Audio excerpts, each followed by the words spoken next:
Not a dollar short, I don't think. I think we're still going to be fine. What's up, everybody? This is Dynasty Diehards. You might have missed us yesterday, and we missed you guys yesterday too. We were both a little bit under the weather, and we thought better than us throwing up on screen. It's probably better to just postpone the show for a day, but we're here and we are ready to go with our I keep wanting to say wide receiver. I had to edit my tweet earlier because I put wide receiver tiers. It's quarterback tiers. We're doing quarterback tiers. Quarterback tiers.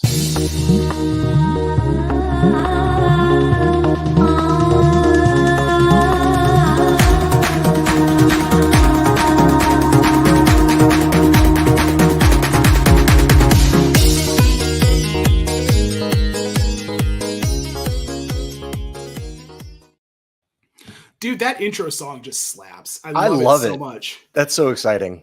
Well, and it's funny, when I was making the video, I made the video, right? It was like 10 seconds. That's all I want it to be. But then I was going through music trying to find something that fit, and I found that song. I was like, oh no, I have to go 20 seconds now. That first 20 seconds is too damn good. Gets you hyped up, ready to talk football. And today we are talking quarterback tiers in Dynasty, guys.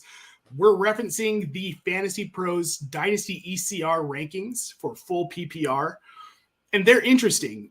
You know, what's interesting when you look at these tiers and why we do tiers, because we're grouping players where when you're in a draft or you're looking to acquire an asset in Dynasty, right, you think about the tier.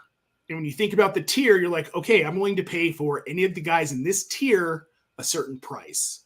Or when you're drafting and it comes around, you're like, I'm good with any guy in this tier because they're all going to be about the same production, which is why we break it down into tiers. I like playing Dynasty though, because you can break down those tiers. There's different reasons for people to be in those tiers, and some of them is production now, and some of it is, you know, value that's insulated. Right. So it kind of gives it another dimension. Yeah.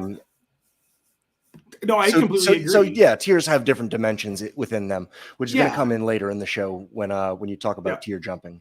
Yep. Well, we've already got some people in the chat. I want to shout out Toronto Dave with the football and the party emoji. Yes, this show is always a party. Thank you so much for tuning in, Dave. We've got Albert Mariquin in the chat. Albert, thank you, sir, for tuning in. You have been very loyal to us. And we've got Royal Slade all the way up there in Calgary, sir. Thank you for tuning in. We appreciate it so much. Man, I think we should just probably should we just get to these tiers? I think we should just get to these tiers. All right, here we go. We have tiers, my friend, and you are on the wrong side. So let's go ahead and fix that. The joys of not having a back-end producer, right? Wouldn't that be so nice if we just had somebody back here running everything for us? I'm just impressed with what you do. You're like a drummer with the foot pedals. Well, you know what's funny? Loops and flopping graphics. Did you know I am a drummer? No, but I believe it. No, okay. That was just a good guess. No, it really was. It was a good guess. I'm not saying I'm a good drummer. I haven't played in like 20 years, but I still have my kit set up in the basement. Every once in a while, I annoy the neighbors. Nice. It's my duty. And you still got the muscle memory with the auto loop and the. Oh yeah. No. Oh yeah. I can still play. I'm just rusty, you know. So speaking of rusty, there's no one in this tier that you could accuse of being rusty here. These are the tier 1 quarterbacks in Dynasty. I'm just going to list them off for all you audio listeners right now. We've got Patrick Mahomes, Josh Allen, Joe Burrow, and Jalen Hurts. And that's in no particular order, okay? I just put these graphics in. Now, I think we can agree, though, in this tier, when you're looking at it, it's Patrick Mahomes. He's the number one. He is the QB1 in Dynasty. Is there an argument against that, Matt, at all? Can you think of any reason? Not coming from me. He's the number one, tier of his own. Well, look what he had last season. And we've talked about this so many times on this show. I've written about it. It's insane. He had nothing. Yeah. And so Tyreek Hill left and went to Miami and had a career year. And Mahomes lost Tyreek and had a career year. It's inexplicable. With Juju Smith-Schuster, Kadarius Toney part-time, it really is Travis Kelce. If you want to talk about why Patrick Mahomes is the QB1, it's because he still has Travis Kelce. Because who else? I don't know who else he's going to. I mean, maybe Sky Moore emerges, right? There's a possibility that Sky Moore emerges. I know that's how I feel about it too. Yeah, maybe. Go ahead. I'd love to hear more of your thoughts on that. I just keep people saying it's going to happen, and I just don't think it's going to happen, but I've been wrong before. I liked him coming out of college. I don't know. I don't think he's an NFL caliber receiver. I think he's more of a special teams role player guy that he might get a bomb or two a season where he scores like a 50-yard touchdown. But how do you know when that game's coming? Right. And just the receiving core in general has those types of people who can, get in there and do that. It's patchwork Mahomes. You like that? I'm going to patent that. I love it. Well, he's a magician. And I think that's the thing about him is that he's a magician and he's so young. Like we haven't even seen, I would dare to say, I don't even think Patrick Mahomes is in his prime. Well, I think that his contract is for another 8 years. Yeah. Or is it for 9 more years? 8, I believe. Fair enough. Yeah. So 0 questions about Pat Mahomes for me. Well, okay. Now my question is, so you're in a draft, okay? You're in a dynasty startup. It's a super flex dynasty startup. Mahomes is the first player off the board. Okay. Without a doubt. For me. Without a doubt. Who's number 2? Because you can make a case for all 3 of these guys. To be honest, whoever needs to catch up in my portfolio. Does that make sense? If I have the option at all 3, and let's say I've got 2 Allens, 2 Hurtses, and 1 Burrow, then it's Burrow for me. Otherwise, if it's a startup draft, I would hate to have to choose between the 3 of them, but that's the way that I would go. I would just do a portfolio approach. Sure. I think for me, it's Hurts. I think long-term, he's the younger of the 3. He's the more dynamic of the 3. Not to say that Burrow and Allen aren't dynamic. What concerns me about Allen is he has talked about limiting his rushing in the future. Right. So that's a huge part of his. Stephon Diggs is getting a little bit older, and who knows what's going to happen. There's always a little bit of drama offseason in Buffalo. Well, and that concerns me with Stephon Diggs too, which we'll get to when we do our wide receiver tiers. Is this not wide receiver tiers? It's not wide receiver tiers. I thought today was wide receiver tiers. Oh, but Josh Allen, tier 1 wide receiver, right? Love it. So Allen concerns me. I think I would even put Burrow ahead of Josh Allen right now, just because I'm really concerned about him losing that rushing upside. And I'm really concerned about, like you said, when Stephon Diggs is gone, do they go out and get an elite receiver? Do they try and get somebody in the draft? Because it's not Gabe Davis. Sure. It's not Gabe Davis. And I love Dalton Kincaid. Don't get me wrong, but we talked about this last week. He's not going to be the number 2 in this offense for a couple of years. So I'm okay with we also forget that he tore his PCL, I think, in his throwing elbow. So he wasn't performing at peak height last year, and he has finished overall 1, I think. He has a couple. I mean, he's earned it. He's earned the respect. I would go Hurts first. I would go Allen second. Burrow's really exciting too, but he might not have Higgins and Chase next to each other next year. That's true. But does he need Higgins and Chase next to each other next year? They've still got Tyler Boyd. Yeah. They could do something in the draft. Sure. I think Hurts is his core is together. I think Allen's already done it. And if they lose either Gabe Davis or who's the other guy there? Stephon Diggs, just kidding. And but if they do replace him in the draft next year, okay, that's how I'll go. I'll just go mobile over Burrow. And I think if you want to put Burrow there, Herbert should creep into it. Sure. At this point though, really with this first year, it's kind of splitting hairs because you're right. These guys are going to finish 1, 2, 3, 4, and Mahomes is going to be the clear 1. But you feel like the 2, 3, and 4. We could be talking about 20-point difference. So I guess point difference. I guess Burrow would be at the bottom end of it, just barely. But Herbert could be at the top end of the next one, just barely. So I could see them. I don't think it's really definitive in that area. Well, and it's interesting. I made these graphics yesterday. Hadn't had time to update them today. They dropped Joe Burrow out of the first tier. Oh, really? So the first tier is just Mahomes, Allen, and Hurts. Okay. I really think Burrow deserves to be in that tier 1, in my opinion. Enough. I think they're wrong here. No offense, guys. I still love you. Please still let me write for you and do all the other things. I just think that's wrong. I think Joe Burrow is a first-tier quarterback. And I don't think that you can really argue he's not. Look, Joey Burrow. I'm not going to argue against it. I would just say that could also be true of Herbert. And That's the way fair. people are hyping up Lawrence, I'm not quite on board with that. But Oh. I just think that he's solidly in the next tier. Okay. Well, let's get to that second tier then, since we're already kind of talking about it. Again, this is now a 5-player tier on Fantasy Pros with Burrow getting pushed back. But as it was, this is a 4-player tier. In no particular order, we've got Fields, Herbert, Lawrence, and Lamar Jackson. This is a really dynamic tier. And I think any one of these guys could creep into that first tier by the end of this season. Easily. For sure. Easily. I agree with you. More for me, the most likely is Justin Fields. Ooh, interesting. You think they put enough around him? Yeah, I do. And I think he progressed enough last season. I think he could be a top 3 quarterback in fantasy. Wow. And I think he could be, I think we're looking at Justin Fields with the right coaching. And if he takes this Jalen Hurts step, which I think we're all expecting, and if he doesn't, then we have to start talking about maybe Justin Fields isn't the guy in Chicago. But I'm not worried about that happening. They got him DJ Moore, they got him Roshan Johnson, they got him Deontay Foreman, they brought in Robert Tonyan, who can be a touchdown hog in the red zone if they need him to. 3 of those 4 names are very uninspiring as far as DJ Moore? A leap forward. No, but the other 3. The other three. I look, dude, I think Roshan Johnson's going to be not an elite back, but a pretty solid RB2. Okay. That's fair. I think he really got hurt by sitting behind Bijan. You think he'd be a Monty, just a Monty replacement in Chicago? Yeah. Yeah, that's really what I think he is.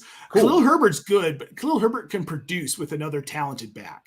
We saw him do it with David Montgomery. Khalil Herbert was one of the most efficient backs in that second back role last season. I can't imagine them really wanting to take him out of that because he was so successful. So I think it's going to be Deontay Foreman until he can't anymore, which will be, who knows, it could be the whole season. But there will be a point when Roshan Johnson's an RB2 in this league, a consistent fantasy RB2. And he's going so cheaply. Yep. Cheaply. I mean, he's a second-round startup RB or second-round rookie RB. Yeah. As far as if you're going to draft him in the second round of a dynasty league, right. And if you're that confident that he's going to be getting RB2 numbers at some point in his career, that's what they'd consider a hit, right? Yep. No, 100%. That's all we're hoping for. Let's pop into the chat here. We've got Mr. Scamper saying good afternoon. What's up, Scamps? What's up, Scamps? Can't wait to see you in August. We've got Toronto Dave. I don't have Fields in this tier. Ooh, must be higher. Dude, he must be higher. He must be first tier. Must be. So then we've got FF Tyler. Oh, sir, thank you for tuning in. He's got Lamar over Burrow. You know, I could see that. I think we're not talking enough about, and dude, you know, I've opined on this way too much. I feel like people are tired of hearing it. This offense is not going to be the offense that Lamar has been in for the entirety of his career leading up to now with Greg Roman. They're not going to run the ball as much. He's going to get to throw it. He said it himself. Right. I want to throw for 6,000 yards. Just imagine if Bateman stays healthy and he's got Zay Flowers and he's got a much pass happier offense. Imagine what a career year could be for a quarterback that's had a record breaking year already. Right. Yeah. No, dude, I think he deserves to be in the first tier as well. So now we've got Jamie Parag, my boy, Roshan 100%. I love it. Thanks for tuning in, Jamie. We love to see you here. And then we've got Toronto Dave. Fields can make the jump, but too much uncertainty. So no, he doesn't have him higher. He's actually got him lower. You know, and you mentioned that, and I just let it gloss over where you were saying, you know, he could be in the next tier, but you know, he also we could really find out what exposes him. And that should be taken into account. So yeah, 100%. I definitely see him going one way. I think it's probably more likely he goes one way or the other than just stays in the second tier. Yeah, I agree. After this next year, I think that's why he's in this tier, because there is that uncertainty. Like, you can't bump him out of this second tier really, like, responsibly, or you can, I guess. Toronto Dave had no problem doing it. We know he's responsible. But there is a lot of uncertainty. Okay, so here's how the ECR rankings have these guys ordered, okay? They've got Herbert at 5, Lawrence at 6, Lamar Jackson at 7, and Justin Fields at 8. Lamar Jackson should be ahead of Trevor Lawrence and Justin Herbert. Yeah, I agree. I think there's something to be said for Kellen Moore coming in, and he's been so strapped by Mike McCarthy. where did you see the comment where Mike McCarthy said, yeah, you get it. Kellen Moore, he's this young kid. He just wants to go out there and throw bombs and air out the ball. But, you got to be responsible. We run the ball here in Dallas. Well, now he's got Justin Herbert, Keenan Allen, Mike Williams, and Quentin Johnson, and Gerald Everett, to be fair. I mean, Yep, he's not a sexy name, but he's out there. Justin Herbert could jump into the first tier this season. I mean, he got just riddled with injuries. I think he had 4 broken ribs and then played through a bunch of pain for the rest of the season, and that's why he severely underperformed. I think he ended up mid QB2. Well, and Joe Lombardi was their offensive coordinator. Well, I don't think Lombardi did him any favors. So the year before, I think he ended up as quarterback 2 on the year. And how quickly we forget that he's already been the overall QB2. And now we're like, well, 6 might be all right. He played with broken ribs. He played with one less wide receiver than he's got right now. He's got an Eckler returning, Keenan Allen returning, Mike Williams returning, like even Gerald Everett. And we forget that he does run, but they're not going to run him over the second half of the season when he's got 4 broken ribs and it's just, I don't remember what other ailments he had last year, but I think he was just, we shouldn't forget these things. Right. He's already been there. He's 100%. Already done it. He has. And Toronto Dave doesn't want you to forget Josh Palmer from the greater Toronto area is still on the team. And FF Tyler O, thank you for agreeing with me. Lombardi's trash. You know what the best part about that is? That Joe Lombardi's trash? He's the Broncos offensive coordinator now. Great. They let him go. Now he's in. But you know what? He's not calling plays here. Well, what is the offensive coordinator doing at the time? Well, Lombardi's not calling plays here. Sean Payton's calling plays here. Oh, great. Yeah. Good. Yeah. Smart. Come on. Smart man. Smart man. You know. All right. Let's get into this third tier here because this is where it gets a little more interesting. I hope I made it interesting in a number of ways. Oh my God. I was going to put a trash can in for Deshaun Watson, but I know Jamie loves the Browns and I just didn't want to be that mean, but I thought about it. Believe me. Fair enough. So in this tier, QB tier 3, for all of our audio listeners, we have got Deshaun Watson, Dak Prescott, Anthony Richardson, Kyler Murray, CJ Stroud, Bryce Young, Tua Tagovailoa, and Daniel Jones. This is exactly as the tier is currently today on Fantasy Pros expert consensus rankings, which honestly, some of the best rankings in the industry right now. Where is that? Where do you find them? FantasyPros.com. Okay. All right. I thought, cool. Well, good call. Give me the address. All right. So this is an interesting tier to me because we've got question marks. Now, this is the order that the tier goes in. Oddly enough, I didn't even mean to do that, or it's close to it. Okay. So Deshaun Watson, we've got at 9, Dak Prescott at 10, Anthony Richardson at 11. He's the highest ranked dynasty quarterback. Out of all these guys, Richardson? Yes, Richardson. Richardson is 11. Bryce Young is 13. CJ Stroud is 15. Okay. Go ahead.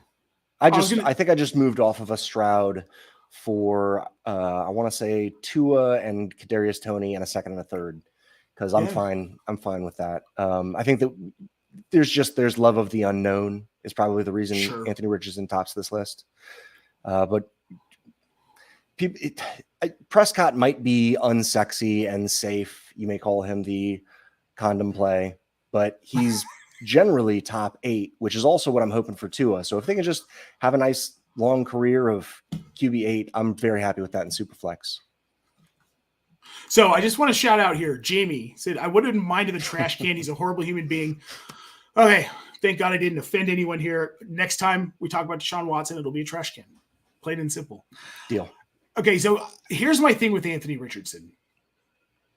He's got Shane Steichen, who was a big part of Jalen Hurts' development as the offensive coordinator in Philly. Anthony Richardson has Jonathan Taylor. Anthony Richardson has Michael Pittman. Anthony Richardson has Alec Pierce. Anthony Richardson has Jelani Woods. And Anthony Richardson is a freak athlete. He's got a big, huge arm. And Alec Pierce is a guy who can stretch the field. Michael Pittman doesn't do that, but he's a good underneath target, mid-range target. And, dude, this is a team where Richardson can basically do whatever he wants because what are defenses going to do? Jonathan Taylor and Anthony Richardson. Like, how do you defend against that? By piling people up front, which is going to make Alec Pierce probably an exciting, maybe a best ball guy. Get you a couple. I think Michael Pittman. I think it's exciting for Michael Pittman and Jelani Woods too, though. Well, don't forget they're going to have Josh Downs there, which makes me a little bit less sure of who I want to put my flag on in that offense. That's a fair point. Aside from Anthony Richardson, because hopefully, Fields had just ridiculously low passing numbers all around last year, but he was still an insane fantasy producer, and Richardson could go down that path. But there's nobody that I'm really excited about in that offense other than him. Not even JT Jelani. might take. Not even Jelani Woods. Nah, I mean, man, there's so many. I just don't trust the passing game, but that doesn't mean that there won't be Anthony Richardson producing somehow. Okay, fair enough. Where would you rank these three rookies in this tier? How would you rank them? Richardson for the upside, and then either one, Stroud or Young. It doesn't really matter. It's an arbitrage play at that point for me. See, I think there's enough in Young's favor for me to have him actually a little bit ahead of CJ Stroud, simply because of what that offense has. They've got Chuba Hubbard, who wasn't amazing last year. He is pretty decent in that offense. Then you've got Miles Sanders. Sure. You've got Frank Wright coming in as the head coach, so things are changing there. You've got Adam Thielen. You've got Hayden Hurst. You've got DJ Chark. This is breaking my heart. Chenault. I've had a long week, and you just keep going. I know. But dude, this is a team with a lot of weapons. Sure. Some people are really high on Terrace Marshall. I don't see it. Dude, Adam Thielen. They've got a heavy arsenal of dull weaponry. Dude. They've got a heavy arsenal of decent weaponry. I wouldn't say dull. It's decent. But but what does CJ Stroud have, Matt? We talked about this. Arbitrage. That's what he has. We talked about. I haven't really been able to trade back from 103 to like 106 in many drafts, just because people just kind of want to play the arbitrage. But Bryce Young almost always goes before CJ Stroud. So in that sense, I think you got to go with what market. What do they call that? The wisdom of the marketplace. Wisdom of the marketplace. So because of that, if I had to pick one of these guys up in a draft now, I think I have 2 Anthony Richardsons, 2 Strouds, and only 1 Bryce Young proportion. So I'd have to go with that just to do the play the portfolio approach. So I've got more Stroud than Bryce Young because long term, I really do like CJ Stroud if they build around him. I mean, we're looking at the Shanahan offense with DeMeco Ryan coming in, right? This is just becoming a thing in the NFL. They're spreading the gospel of the Shanahan offense. The new discipleship. Yeah, right. And that offense could be really good for a player like CJ Stroud. My issue with him this year and why I have him back a little bit, because I'm a win now guy. And we've talked about this. I always want to win. So I'm always looking to acquire people that are going to help me win. And at a quarterback at this point in the rankings, you're not getting him cheaply, right? Right. So I'm not going to pay up for what people want because he's not going to help me win this year. Because in paying up, you would have to give up Goff and a first and a something. Exactly. And those are pieces that can help me win this year. Right. I don't need CJ Stroud. Right. So I don't mind if in certain team builds, I don't mind storing, if I can't make a lateral move, I don't mind storing value in young QBs. And I'm not opposed to it. It's, it's one piece. It's going to stay worth a lot. Sometimes you can't move laterally and stay that liquid to keep that much value in one piece. Sure. So I don't mind going, getting the guys that maybe they'll be nothing, but the price is right. Sure. Okay. So now I've Daniel Jones back into this tier, QB 16 in the ECR rankings, just got a big contract. What is this big contract? Could you go over that? 50 million, isn't it? 40 million? But okay, over 5 years. Over 5 years. 4 years. Is it 4 years? I don't know. I do. That's I'm pulling it up real quick here. I wasn't expecting to talk Daniel Jones contract today. Daniel Jones and Tua are kind of an interesting case because for me, these two are interchangeable. However, the weapons that Tua has, dude, he's got Tyreek Hill and he's got Jalen Waddle. Yeah, but Isaiah Hodgins and Paris Campbell, maybe. Yeah, Pierce I don't Campbell. know. And Okay, Darren yeah. Waller. And Darren Waller. Sure. But you see what I'm getting at. Yes. It's not So Tyreek Hill and Waddle. Jones is signed through 2026. So it's a 4-year deal, $121 million over 4 years, 9.5 base salary this season, then 35, 30, and 46 in the final year in 2026. That does not include $9 million of a prorated bonus in each of those seasons, plus a $500,000 roster bonus every season. And Dear Lord, he's got another $2.7 million bonus this season. However, only $46 million of that salary is guaranteed. Okay, so basically a 2-year guaranteed contract. 2-year guaranteed. What would be the dead cap? What would be the dead cap in 2025? 18 mil. Oh, that's fine. They'll eat that. That's a 21.5 cap savings. Okay, and with Tua, he's going into his 4th year. He was a first-round pick, and they did pick up the 5th-year option, so he's also guaranteed all the money through the next 2 years. Yes. That's a good comparison. It's just it is. One's Tua and one's Daniel Jones. Well, what's interesting about Tua's contract, so he made 610, 780, 895 last season. He's going to make $1 million this year with a prorated bonus of 4.89 in all of those first 4 seasons. Then in 2024, he gets $23 million. Guaranteed, right? When they picked up the 5th-year option. That feels great. That feels great because that's always been the issue with Tua. That's always been why he falls to the 5th round in startups is because we just don't know. And sometimes you got to play with your heart. And the dude that freaking got repeatedly rattled last year to the point of you want to pull for these guys. Oh, 100%. And I've been getting him in the 10th, 11th round of FFPC mock drafts. Okay. What's the format in FFPC? 1 QB. Okay.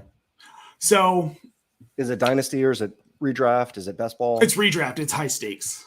Okay, cool. So if you're ever interested, anybody listening, check out FantasyPros.com. I'm plugging my own work here. I write most of their FFPC content, mock drafts, draft strategy, overvalued players, undervalued players.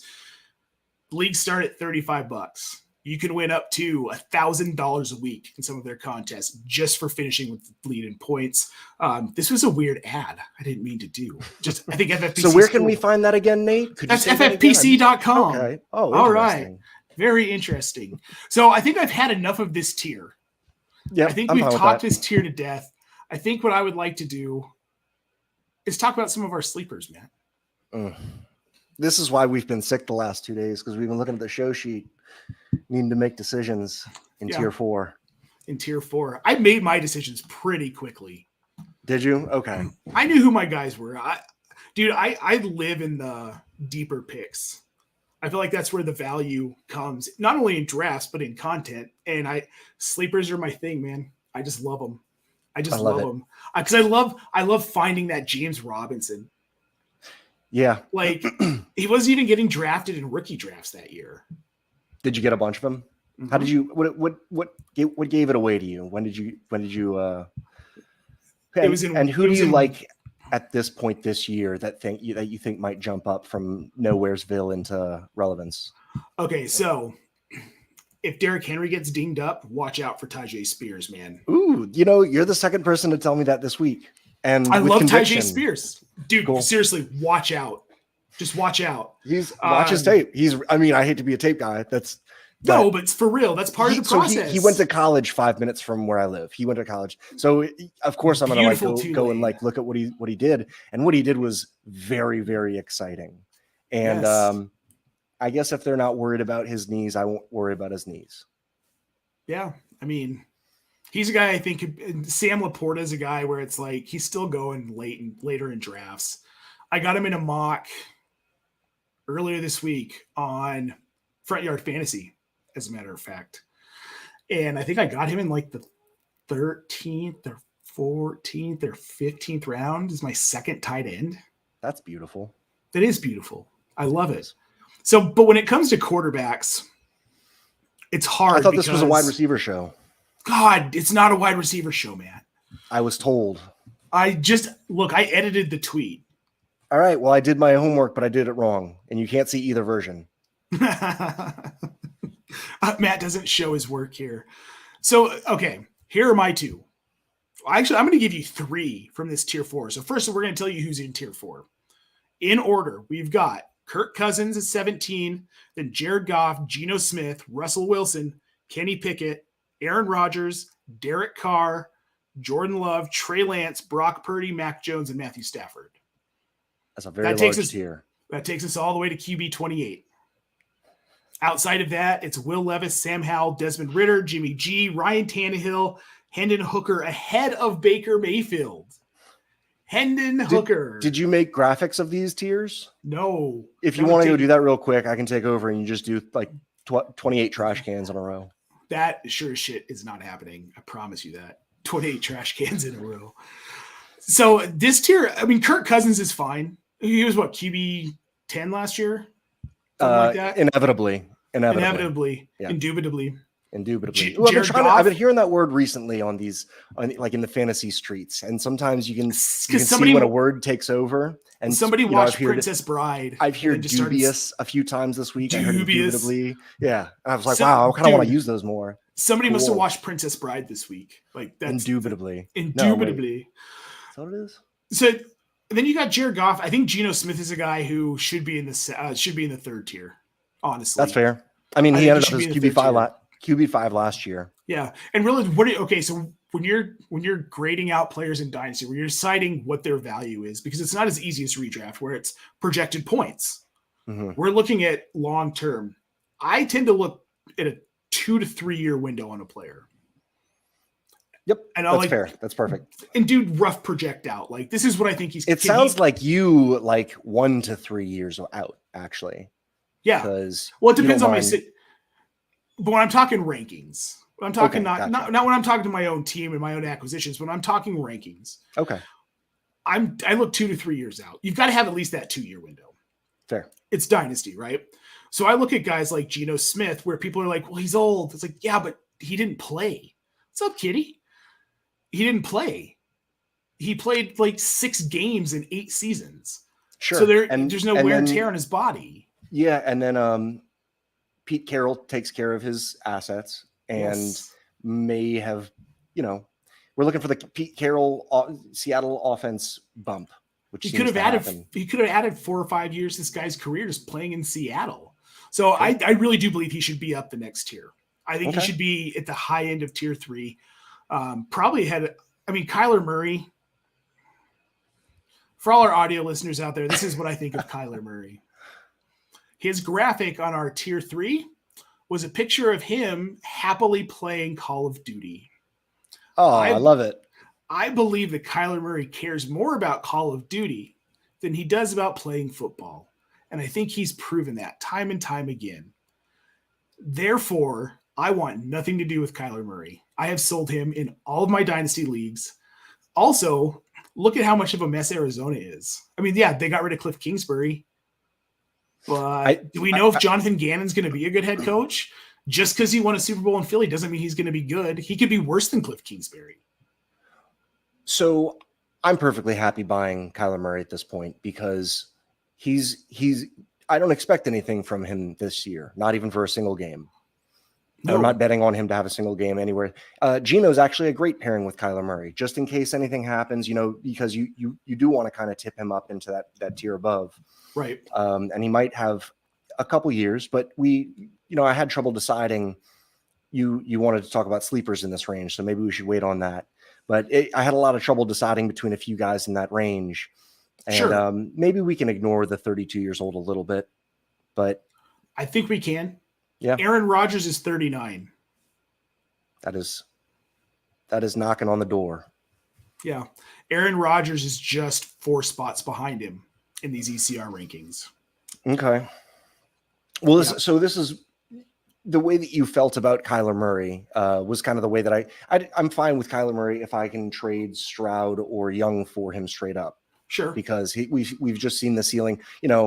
He's not the mystery box. They're the mystery box. And we've seen him do it a few times. And we don't know if Jonathan Gannon is going to be his coach after this year. And if I don't expect anything from him this year, all those kind of, I don't want to double count those things about the insecurity of 2023 versus the insecurity of 2024, two very different insecurities. But dude, but his talent has been there. We've seen him perform on the ground. We've seen him. He's generally always like a top 5 QB. So he's a person that I love pairing with Geno going into next year. You want to bring those two together and tie the third and the fourth tier, right? So he still has $132 million owed on his contract. Are you gonna seriously? If you're an NFL GM, knowing the character issues that we've heard through 2028? Oh wow! Yeah, I don't want any. If I'm an NFL GM, I don't want anything to do with that contract. 130 million for 5 years. So that sounds great. Well, maybe my math is wrong. I've been cooking in the Louisiana heat all day. So it's 5 seasons. He's only owed $2 million this year. Then he's owed 37 in 2024, 18 in 2025, 22 in 2026, and then 34 in 2028. That's so cheap. That's so cheap.